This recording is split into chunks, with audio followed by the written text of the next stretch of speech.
श्री गणेशाय नमः. वक्रतुंड महाकाय सूर्यकोटी समप्रभ निर्विघ्नं कुरु मे देव शुभकार्येषु सर्वदा. श्री पद्मपुराणे कार्तिक मास महात्म्य अध्याय 16. नारद म्हणतात, राजा इकडे विष्णू जलंधर दैत्याच्या नगरात गेले व त्यांची स्त्री रुंदा हिचे पतिव्रत्य भंग करावे असा त्यांनी विचार केला. इकडे रुंदा स्वप्नात आपला पती रेड्यावर बसला आहे, अंगास तेल लावले आहे, नग्न आहे, काळ्या फुलांच्या भूषणांनी युक्त आहे व मांसभक्षक पिशाचादी सभोवार आहेत, हजामत केली आहे, काळोखाने व्याप्त अशा दक्षिण दिशेकडे जात आहे. आपले नगर समुद्रात आपल्या सुद्धा बुडाले असे पाहती झाली व ती जागरूक होऊन भयंकर स्वप्नांचा विचार करू लागली. सूर्य उगवल्यावर त्याकडे पाहिले तर तो तिला निस्तेज व त्याला छिद्रे पडलेली आहेत असा दिसला. हे सर्व अनिष्ट आहे असे समजून भयाने घाबरी होऊन ती रडू लागली. समाधान हवे म्हणून गोपूर बंगला इत्यादी जागी गेली, परंतु तिला सुख वाटेना. मग दोघी मैत्रिणी घेऊन बागेत गेली. तिथे इकडे तिकडे पुष्कळ फिरली तरी चैन पडेना. या वनातून त्या वनात अशी फिरू लागली व भ्रमिष्ठासारखी होऊन देहभान विसरली. त्याप्रमाणे ती फिरत असता ज्यांची तोंडे सिंहाप्रमाणे व ज्याच्या दाढा भयंकर आहे असे 2 आकराड विक्राळ राक्षस पाहिले. त्या राक्षसांना पाहता फार घाबरून ती पळू लागली. पळता पळता तिने शिष्यासह वर्तमान मौन धरून बसलेला एक तपस्वी पाहिला. रुंदेने राक्षसांच्या भयाने जाऊन आपल्या हातांनी त्या तपस्व्याच्या गळ्याला मिठी घातली आणि हे मुने, मी शरण आले, माझे रक्षण कर असे म्हणाली. राक्षस मागे लागल्यामुळे ती रुंदा घाबरली आहे असे त्या ऋषीने पाहून रागाने आपल्या हुंकाराने ते घोर राक्षस मागे परतविले. हुंकाराच्या भयाने राक्षस भिवून परत गेले असे पाहून रुंदा ऋषीस साष्टांग नमस्कार घालून म्हणाली.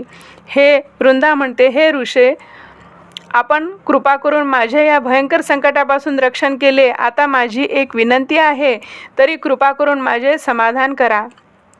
हे प्रभो, माझा पती जलंधर शंकराशी युद्ध करण्यास गेला आहे, तर हे सुव्रता तो तेथे युद्धात कसा आहे ते मला सांगा. नारद म्हणतात, ऋषींनी तिचे भाषण ऐकून दयेने वर पाहिले. इतक्यात 2 वानर आले व ऋषीस नमस्कार करून पुढे उभे राहिले.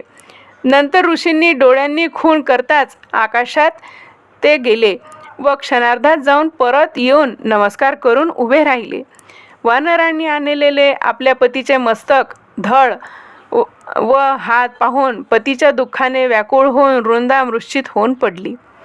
ऋषींनी तिच्यावर कमंडलूतील उदक शिंपडून तिला सावध केली. तेव्हा ती पतीच्या कपाळ लावून रडू लागली. रुंदा म्हणाली, जो पूर्वी सुखाच्या भाषणांनी माझा विनोद करीत होता, मग आज तुमची परमप्रिया मी निरपराधी असून माझ्याशी का बोलत नाहीत? ज्या देव, गंधर्व व विष्णू यांना देखील जिंकले, अशा त्रैलोक्य जिंकणाऱ्याला केवळ तपस्वी शंकराने कसे मारले?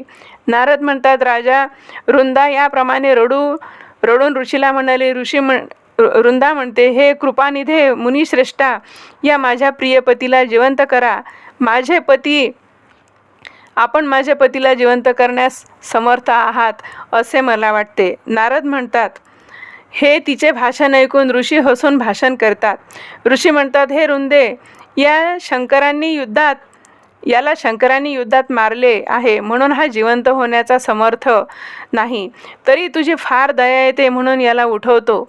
नारद म्हणाले, ऋषी याप्रमाणे बोलून गुप्त झाले व जलंधर जिवंत होऊन उठून प्रीतीने रुंदेस आलिंगन देऊन तिचे चुंबन घेऊ लागला. रुंदाही आपल्या पतीला पाहून आनंदित झाली व त्याच्याबरोबर पुष्कळ दिवस त्याच वनात राहून उपभोग घेतला. एके दिवशी संभोगाच्या शेवटी तो आपला पती नसून विष्णू आहे असे तिने पाहिले. तेव्हा रागाने ती विष्णूची निर्भत्सना करून बोलली. रुंदा म्हणाली, दुसऱ्याच्या स्त्रियांशी गमन करणाऱ्या या तुझ्या शरीराला धिक्कार असो. तुझे मायेने कपटीने तपस्वी झाला होतास हे मला चांगले समजले. जे दोघे आपले द्वारपाळ सेवक मला मायेने वानर दाखविलेस, तेच पुढे राक्षस होऊन तुझी स्त्री हरण करतील व तू स्त्रीच्या दुःखाने रानोरान फिरशील तेव्हा वानर तुझे सहाय्य करतील. दुसरा शिष्य शेष लक्ष्मण हा तुझ्याबरोबर फिरेल व तुझी सेवा करील. याप्रमाणे बोलून त्या रुंदेने अग्निप्रवेश केला. विष्णूंनी तिचे पुष्कळ निवारण केले तरी तिने त्याचे ऐकले नाही. नंतर विष्णू रुंदेवर मन ठेवून विरह दुःखाने वारंवार तिचे चिंतन करीत तिच्या राखेत लोळत राहिले.